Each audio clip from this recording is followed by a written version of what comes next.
All right, good morning, everyone.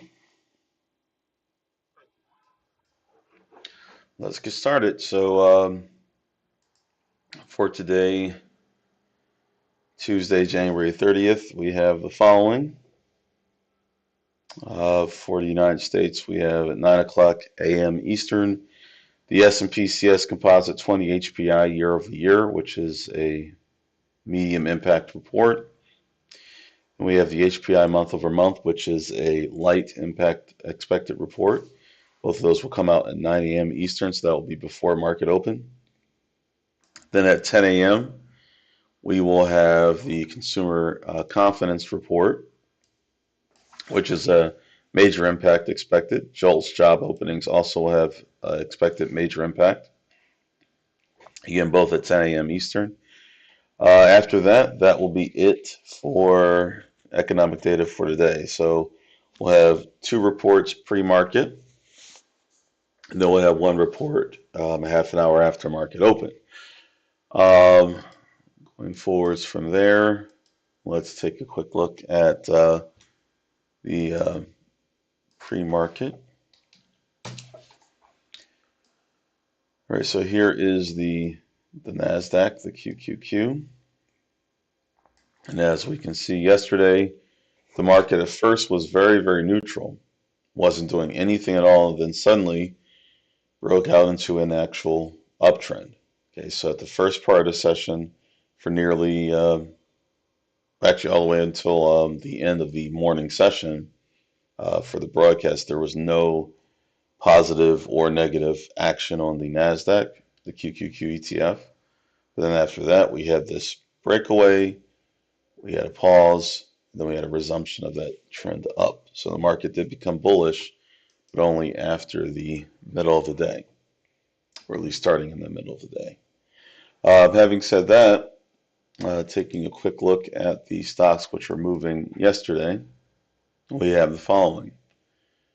First up was Roku.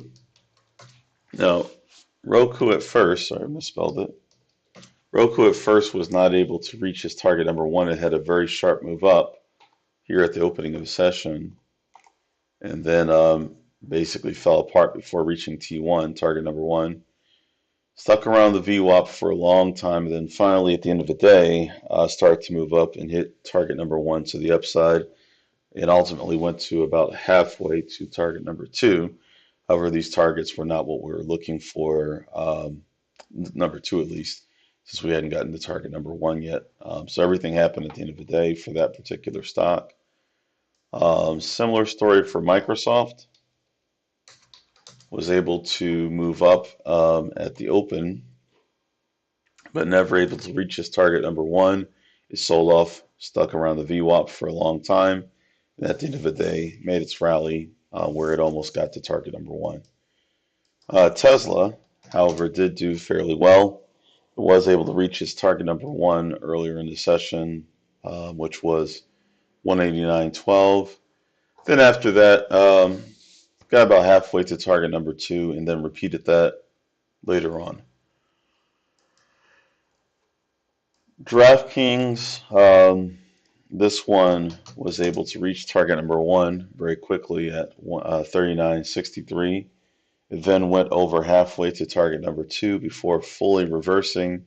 It actually went all the way down to hit target number one to the downside, which was 37.77, then turned around and went back up to target number one again.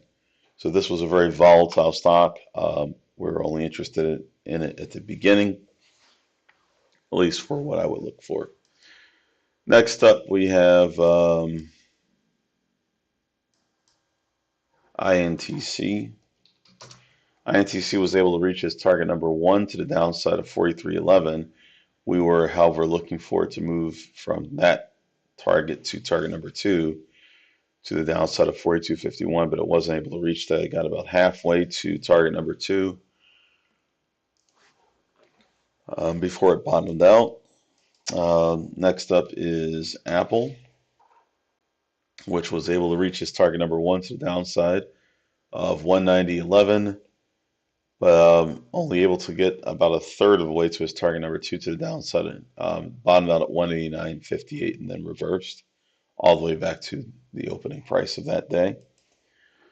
Meta was bullish, but again, another stock that didn't reach its target number one until late in the session. Target number one is 401.41 a share. Affirm, AFRM, was able to reach target number one of 43.27, then got about halfway to target number two, topping out at 44.44 before backing off. JD.com was bearish, able to pass its target number one of 23.42, no problem. Then it got over 3/4 of the way to target number two to the downside of 22.91, but it never reached it. And then lastly, the only stock that was able, of the ones that I identified that was able to reach its target number two, was CLSK, which passed target number one of 8.57, then hit target number two of $9, then topped out at 9.24. So this was the most bullish opportunity of the day, also the one that was able to move the farthest.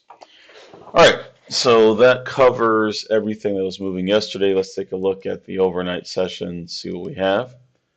So we have ITRM, which was able to reach, RTRM, which is currently up 30% on 12.3 million shares, trading above $1 per share, and it's a NASDAQ listed stock, so that definitely qualifies for our pre-market radar, so we'll add that to our watch list.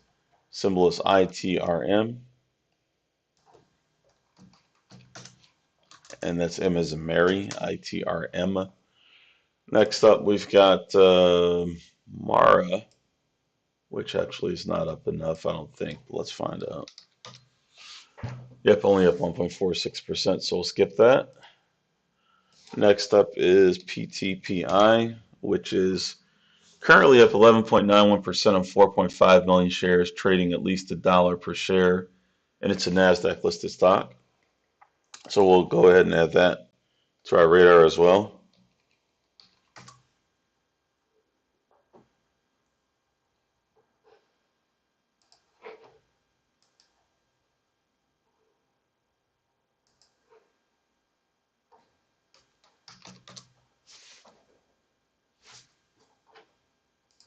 The next up is SoFi. Not enough of a move, so that doesn't qualify. Let's see, Tesla shows up on the radar too. Only at 2.18%, so not up enough. Okay, so that does not qualify either. So you folks see any other stocks that meet our four criteria? It needs to be a NASDAQ listed stock, at least 1 million shares traded in the pre-market session. Has to be at least a 6% price change, positive or negative, and must have at least 1 million shares traded in the pre-market. If those four criteria are met, then go ahead and let me know. So far, we have two stocks mentioned, ITRM and PTPI. Okay, so we've got a few more mentioned there at the bottom. ICCM, let's take a look. Yep, that's currently up 30% on 6.7 million shares, trading at least $1 per share. It is NASDAQ listed, so that does qualify. So we'll add ICCM to the radar. Next up, we have KURA, currently up 6.45% on 1.8 million shares, trading at least $1 per share. So we'll go ahead and add that to the pre-market radar. Again, symbol is KURA. And you mentioned PXLW. Yep, that's currently up 37%, 3.1 million shares, trading at least $1 per share. And it is NASDAQ listed, so that qualifies as well. Okay, so all of those will be added to our list. And let me just publish that list here, and then we can add some more symbols if there are any. So far we have the following symbols.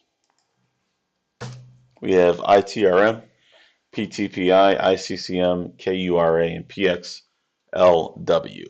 If any other stocks besides those 5 meet our criteria, let me know in the chat. I'll go ahead and take a look.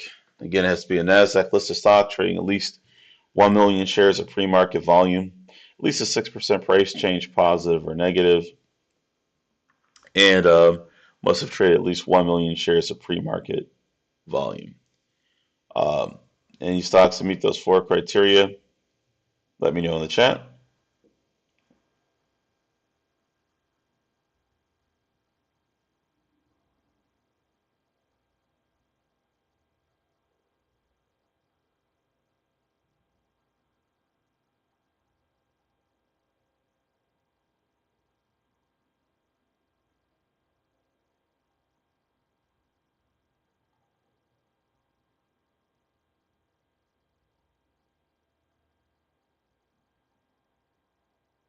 All right, we'll go ahead and wrap up for now.